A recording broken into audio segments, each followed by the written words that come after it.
ৰাজ্য চৰকাৰৰ পুঁজিৰ পৰা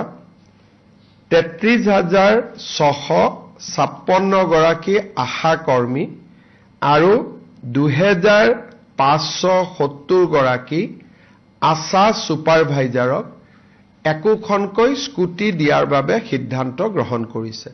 কাৰণ তেওঁলোকে হস্পিটাল আৰু গাঁৱৰ মাজত আপ এণ্ড ডাউন কৰি থাকিব লাগে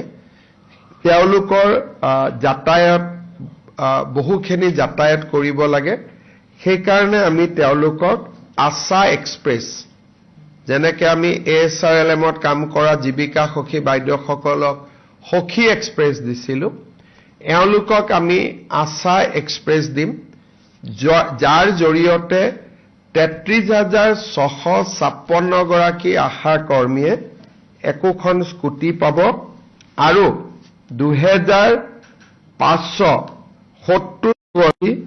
আশা কৰ্মীয়ে আশা সুপাৰভাইজাৰে বা আশা ফেচিলিটেটৰে 2,570 গৰাকী তেওঁলোকেও চাকৰি পাব কোনোবাই যদি আশাৰ কাম বাদ দিয়ে তেওঁলোকে স্কুটিখন চৰকাৰক ঘূৰাই দিব লাগিব যদি আশাৰ চাকৰি বাদ দিয়ে ইয়াৰ পিছত